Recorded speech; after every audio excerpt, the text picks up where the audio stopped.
Welcome back sa ating channel. Naging mainit nga na usapin di umano sa mundo ng social media matapos nga ilang paso ni former President Rodrigo Duterte ang mga politiko na ganib sa kapangyarihan, lalong-lalo na't nangunguna ito sa survey. Ngayon nga ay talagang meron na naman binabanat ang mga tambaluslos na mga politiko na ito na talagang nagnakaw nga daw di umano ng 51 billion si Tatay Digong. Dito nga natin makikita mga kaibigan na talagang gagawin ng mga kalaban at ng mga tambaluslos na mga politiko ang lahat-lahat para lamang masira ang pangalan ni Tatay Digong at ni VP Sara Duterte. Ngayon nga ay talagang hindi pa rin siya pinapalagpas at binabalatan pa rin ito ng mga dakilang bayaran at pati mga bias mainstream media ay talagang sinisira na ang pangalan ni former President Rodrigo Duterte. Ngunit talagang maraming netizen ang naniniwala sa kakayahan ni Tatay Digong na wala na silang magawa dahil kahit anong imbestigasyon pa ang mangyari, hindi nila mapapatunayan na korap si Tatay Digong. Hindi ngayon na administrasyon na kaliwat kanan ang pangungulimbat ng kaban ng bayan. Dito nga natin mapapansin mga kaibigan na gusto na naman ito ng mga kalaban na politiko ang issue tungkol kay Tatay Digong para siya ang maghipit at makapagnakaw ng tuluyan ang mga kalaban ngayon. Matatandaan natin kung paano nga birain at ilabas ni Tatay Digong ang mga ebidensya na magpapatunay sa mga politiko na ito. Ngayon nga ay talagang binabanatan at binabalik kay Tatay Digong. Well mga kaibigan, para nga sa karagdagang impormasyon, panoorin nga natin ang buong video. At kung bago ka lamang sa aking channel, huwag kalimutan i-click ang subscribe button at notification bell para lagi kang update sa ating mga bagong video. At para sa sulit viewers natin dyan, maraming salamat sa walang sawang pagsuporta. Duterte still top 2025 senatorial bet survey. Palakpakan naman natin guys. Walang kupas po ang ating Tatay Digong. Number 1 pa rin sa survey. Number 1 pa rin sa survey mga kaibigan. Kulelat na po yung iba. Siyempre kawawa po. Sabi ko sa inyo guys pag sinama si Duterte po, si Pangulong Digong, isinama sa lineup, siguradong kulelat sila. Basahin po natin ang update natin ngayon mga kaibigan. Ito po, galing po ito sa Manila Bulletin. Former President Rodrigo Roa Duterte remained the leading potential senatorial candidate for 2025 elections based on January 2024 survey conducted by big data research firm Tangery. Ayan. Duterte received 62% of voter support in mobile-based survey conducted between January 10 and 12. Ito bago tong survey na to guys Bagong-bago po. President Rodrigo Duterte maintained the top spot po even posting a 1% increase in voter preference from December 2023 survey. Ito po mga kaibigan. Meanwhile, CIS Party List Representative Erwin Tulfo came in second place with 56.96% of voter support. Although he remained in the second place, Tangier said Tulfo's voter preference fell by 2.6% from 59.58% in the previous survey. Bumaba po si Tulfo mga kaibigan ng 2.6%. Tapos si Tito Soto pumasok din, si Senator Christopher Bongo pumasok din, si Isko Moreno, pasok si Isko Moreno, galing. Si Isko Moreno po mga kaibigan, pang third or pang fifth. Ayan Tapos si Manny Pacquiao pasok din. Si Bato de la Rosa pasok pa rin, si Pia Cayetano, si Senator Amy Marcos, at saka si Willie Ong mga kaibigan pasok din. Tapos De La Rosa had the highest increase. Si De La Rosa po ang may highest na increase mga kaibigan. Ang may pinakamataas na increase sa survey po. Galing Among the incumbent senators, Senator Amy Marcos received the highest drop. Si Marcos naman guys, grabe ang kanyang pagbaba sa kanyang approval rating. Sobrang baba po mga kaibigan. Pababa na po si Amy Marcos. Ibig sabihin guys, ang mga Marcos pababa na ng pababa. Hanggang sa malulugmok na sila guys. Hindi na sila makakaahon. Ito pababa po si Marcos. Si Francis Tolentino naman, tumaas din. Ito naman si Ben Tulfo. Si Ben Tulfo nakapasok pa Hindi, malayo pala. Si Lenny naman pang 14th. Si Lacson pang 15th. Ayun po mga kaibigan, ang mga latest survey. Pakita ko lang sa inyo guys ang ano natin, no? Ayan po, para po makita nyo maigi. Tingnan nyo ilang percent po ang layo po ni Erwin Tulfo kay Digong mga kaibigan. Pero kung wala si Digong dyan, syempre number 1 dyan si Erwin. Kaya guys, takot na takot sila pag nag-declare na po si Digong guys, natatakbo siya. Sigurado yan. Bubulusok na yan. Yung number na yan, yung 60% po nakuha ngayon or 62% na nakuha ngayon ni Digong guys, pag nag-declare po si Digong, natatakbo siya for senator, talagang tataas yan. Hindi na po sila makakahabol dyan guys. Kasi dito pa lang, wala pang declaration si Digong, ganyan na po ang numbers guys. Masyado nang malayo si Erwin Tulfo. Pero si Erwin Tulfo at least pangalawa siya. Di ba? O yan, si Soto, pangatlo. Si Christopher Bongo, ayan. Sila, ayan nakita nyo naman yung mga percentage, di ba? Kitang-kita naman yung mga percentage dyan. Pakita ko sa inyo para ano po. Tika lang guys. Ayan Ay, saan ba yun? Ayan. Paliitin natin para makita nyo lahat. Ayan lahat. Yan na yung lahat. Ayan na sila. So, ang pinakahuli, si Lacson. Tapos si Lenny Robredo, huli na. Wala na, hindi na makakahabol itong mga to. Pero ang pinaka-importante dito guys, at least, pasok pa rin si tatay. Pasok pa rin siya sa number 1 mga kaibigan. No? Isa lang ibig sabihin yan walang kupas po si Tatay Digong. Alright, palakpakan naman natin guys. Number 1 na naman ang ating ating pambansang tatay na si Tatay Digong. Ayan po, puntahan na po natin iba nating balita mga kaibigan. Asan na ba yun? Ayan, teka lang Wait lang guys Ayusin lang natin para hindi magulo. Okay, ito na po ang next natin na issue.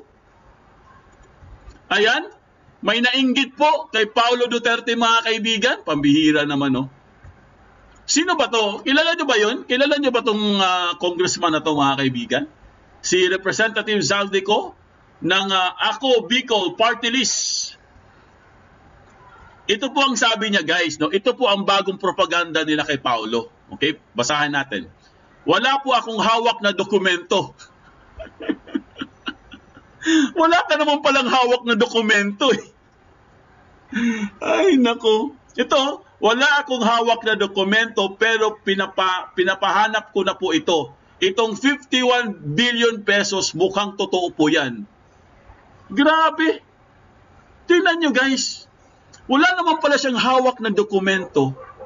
Tapos ipinapakalat na niya na meron daw 51 billion na nakuha itong si Paulo during Duterte's regime, yung panahon ni Duterte mga kaibigan, nung pangulo pa siya.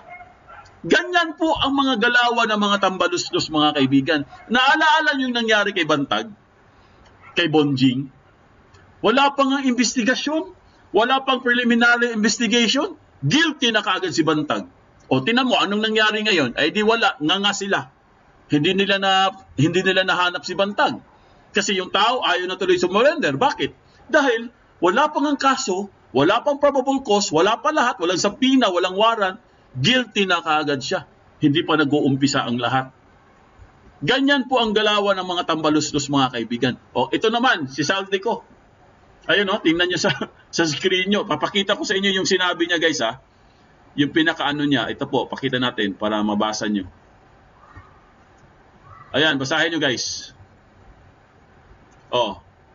Ang sabi dito sa balita, mga kaibigan,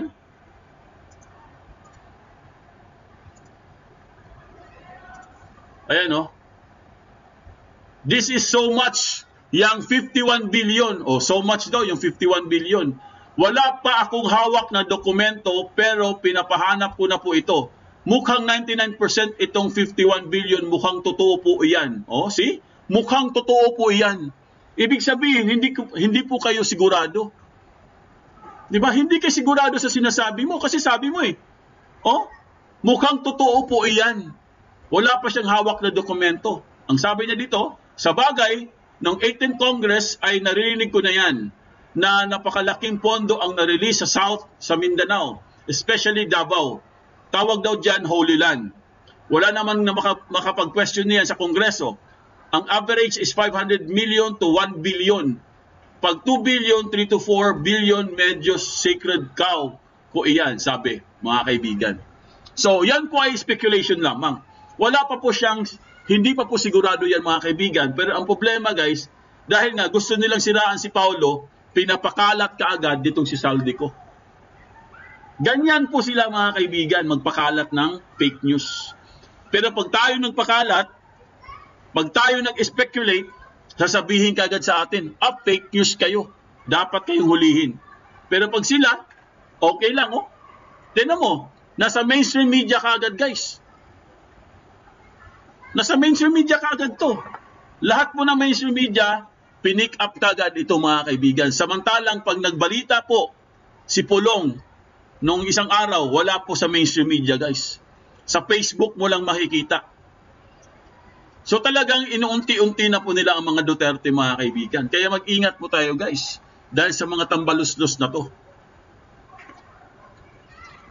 Yan po ang talagang plano nila, mga kaibigan. So, ito po, no, pakita ko lang sa inyo. Asan na ba yun? Ayan po, oh.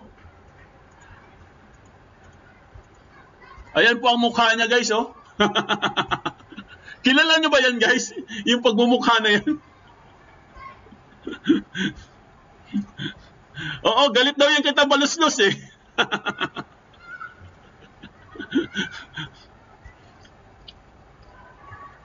Magkano na naman kayo natanggap nitong tambaluslos na to?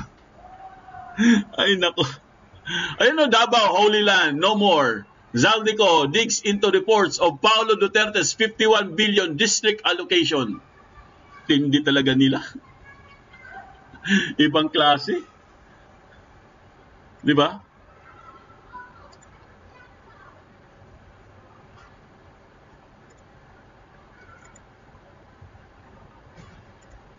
Ibang klase talaga itong mga to. Ito po, pakinggan lang natin, guys, yung survey kanina. Wait lang, guys, ha.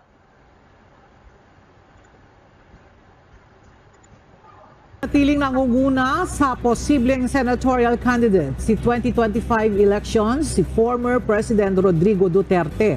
Batay sa isinagawang survey nitong January 10 to 12, 2024 ng data research firm na Tangere, nakakuha ng 62% voter support ang dating Pangulo. Mas mataas ito sa nakuha niyang 60.96% noong December 2023 survey. Pumangalawa naman si CIS Party List Representative Erwin Tulfo na may 56.96%. Bahagyang bumaba ito kumpara sa 59.58% voter support noong nakaraang buwan. Pumangatlo naman si former Senator Vicente Tito Soto III, pang-apat si Senator Christopher Bongo at pang-lima si former Manila Mayor Francisco Isko Moreno.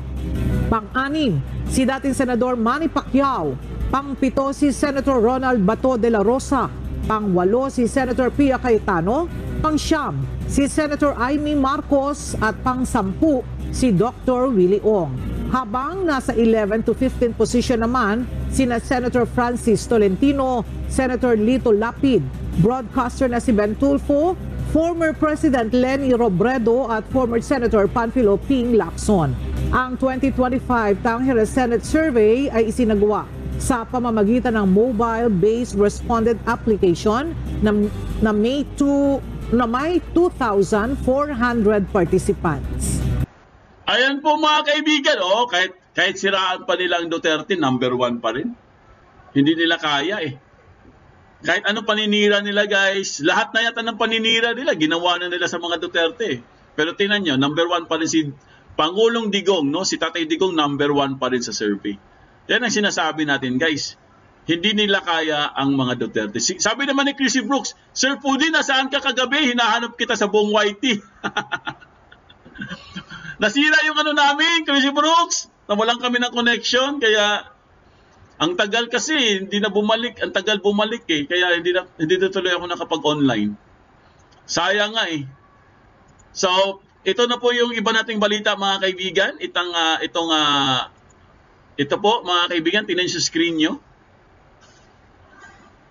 Jingo Estrada absuelto sa plunder, guilty sa kasong bribery. Absuelto na sana si Senator Jingo Estrada sa plunder mga kaibigan, pero guilty naman sa kasong bribery. Wala pa lang siyang lusot. Ito po ang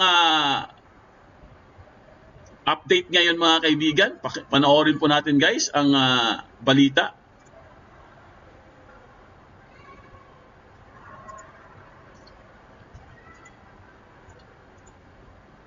Dante, ano ang naging reaksyon ng senador na bagamat not guilty siya sa plunder pero hinatulan naman siya sa ibang kaso? Ella, sa naging ambush interview kanina kay Senador Jingo Estrada, sinabi nito unang-una Ella ay vindicated siya sa nagiging hatol ng korte at sa loob ng halos 10 taon ay nagkaroon na rin ng resolusyon ang kanyang kasong plunder. Nagpasalamat si Estrada sa mga maestrado ng Sandigan Bayan 5th Division sa naging hatol sa kanya. Sa kabilang banda Ella, na sorpresa din umano ang mambabatas sa ibang naging hatol ng anti-graft court. Not guilty o walang kasalanan. Ito ang naging hatol ng Sandigan Bayan 5th Division kay Senador Jingo Estrada sa 183 million pesos na plunder o kasong pandarambong na isinampa laban sa kanya. Ayon sa korte, ito ay dahil may reasonable doubt o duda. Ang kaso ni Estrada ay kaugnay sa umano'y pagtanggap niya ng kickbacks mula sa kanyang Priority Development Assistance Fund o PDAF o sa tinatawag na pork barrel scam kung saan sangkot din dito ang negosyanteng si Janet Lim Napoles dahil sa fake NGOs nito. Subalit hinatulan din Ella ng guilty ng Sandigan Bayan sa Estrada ng 1 count ng direct bribery na may parusa hanggang 9 na taon at 4 na buwang pagkakakulong na may special temporary disqualification, accessory penalties ng temporary absolute disqualification at perpetual special disqualification para sa karapatang bumoto. Inatasan din itong magbayad ng 3 milyon na multa. Guilty din si Estrada ng indirect bribery na may parusang mula 2 taon hanggang 3 taon, 6 na buwan at 20 araw na pagkakabilanggo. Kasama rin sa parusa nito ang suspensyon sa paghawak ng posisyon sa pamahalaan. Ayon naman sa mambabatas, nagulat siya bakit may bribery na wala naman ito sa orihinal na isinampang kaso laban sa kanya. Anya, maghahain siya ng motion for reconsideration. Nothing is final, okay? Okay. That is appealable. We Okay. will file the necessary motion for reconciliation before the Sandigan Bayan. Okay. And yes, I will instruct my lawyers to exhaust all legal options, all legal remedies. Samantala si Janet Lim Napoles na kapwa-akusado ni Estrada ay guilty naman hindi guilty sa plunder katulad ni Estrada. Pero guilty naman ito ng 5 counts ng corruption of public officials. Pinagbabayad din ito ng higit 29 million pesos na penalty at indemnity para sa pamahalaan ng mahigit 262 million. Pagkatapos nga kanina na mabasahan ng hatol itong si Senador Jingo Estrada ay saglit lang siyang nagpaulak sa atin ng interview at ayon pa sa kanya ay magpapahinga muna siya. At batay din sa kanya sa komento ng mga senador katulad ng kanyang kapatid na si Senador JB Ejercito ay ang kanyang panawagan ay sana igalang ng taong bayan ang nagiging hatol ng korte sa kaso ng kanyang kapatid. Yan na ating update mula dito sa Sandigan Bayan. Balik sa iyo, Ella. Dante, ngayong nahatulan na ang senador, siya ba ay agad na makukulong o hihintayin pa magiging desisyon sa ihahain niyang motion for reconsideration? Tama, Ella, dahil ito ay hindi pa naman pinal, pwede pa kasi siyang mag-apila dito o maghain ng motion for reconsideration dito sa Sandigan Bayan. At kung halimbawa hindi sa pagbigyan dito ay maaari pa siyang umakyat ng Korte Suprema. Kapag wala pang final judgment and executory yung kanyang hatol ay hindi pa siya maaaring ikulong, Ella, dahil mayroong pa namang legal remedy na nakabagang para sa kanyang team, Ella. Ayan po mga kaibigan, no? So yan po ang latest update natin ngayon sa kaso po ni Senator Jingo Estrada. Absuelto po siya guys sa kasong plunder, pero guilty naman siya sa kasong bribery. Sabi niya, bakit daw may bribery? Wala naman daw yan. No? So, aalamin na lang natin yan sa mga susunod po na development. As of now, mga kaibigan, hindi pa naman siya pwedeng ikulong, no? Kasi hindi pa naman talaga final yan. No? Wala pang final na say or final na pinaka-conviction po. Kasi mga kaibigan, kung nalaalan nyo guys, di ba nakulong na yan sa Estrada? Pero nakapag-bail po sila, di ba? Kaya po siya napakawalan. So ngayon mga kaibigan, sa tingin ko hindi na po siya makukulong dyan kasi nga habang pinoproseso po yung bribery mga kaibigan, kasi nga bailable yan eh. Mag-bail lang siya dyan, makakalabas po siya dyan mga kaibigan. Pero ito pong si Napoles guys, ganun din no? Kung hindi ako nagkakamali, absuelto din siya sa kanyang plunder. Pero ang dami niyang kaso guys sa graft ng gobyerno. 10 counts yata. So ang laki ng kanyang fine, no? So 200 million something. Yan po mga kaibigan, sabi ko sa inyo eh. Kaya po yung Kamara guys, takot na takot po sila. Kasama ni Bongbong, si Bong Revilla, no? Kasama sila doon. So, kaya po yung Kamara guys, takot na takot sila sa resibo. Kasi nga, ganyan po mangyayari sa kanila mga kaibigan. Tingnan nyo, yung kaso po niyan guys, matagal na yan eh. Aabot pa ng 10 years to 23 years yan bago po yung conviction mga kaibigan. So ubos-ubos talaga pera mo dyan. Kaya nga sabi nila, pag nagnakaw ka sa gobyerno, billion-billion ang nanakawin mo. Kasi pag kinasuhan ka, ang papagalawin mo lang dyan, abogado. Ganun talaga labanan dyan. Pero, yun nga, no, at least napatunayan or na-absuelto siya sa plunder. Kaya itong mga Kamara, humanda kayo. Kayo ang sunod. Di ba? Kayo Kamara, kayo ang sunod. So, ito na po mga kaibigan. Panoorin na po natin itong si Rapi Tulfo. Nako, high blood po, guys. Ginisa po si Robles, mga kaibigan. Kawawa naman si Robles. Sana kasama na rin si TP dito para iisa na lang package deal. Slow justice systems. Slow justice system. Yan ang problema dyan.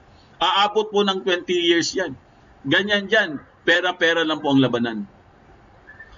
Si Bong Revilla, malapit na rin yan. Yes, Elena Calapis, I agree.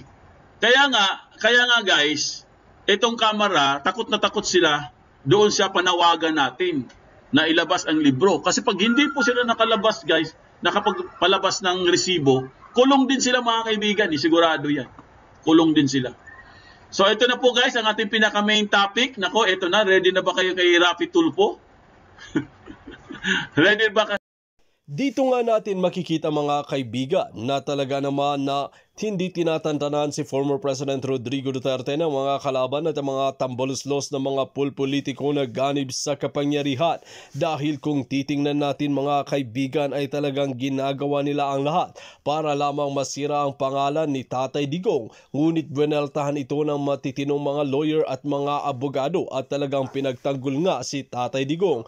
Kung pag-aaralan kasi natin mga kaibigan, gusto lamang ito ng administrasyon ang issue tungkol kay Tatay para malaya silang makapagnakaw ng kaban ng bayan. Well mga kaibigan, para nga sa karagdagang impormasyon, panoorin nga natin ang buong video.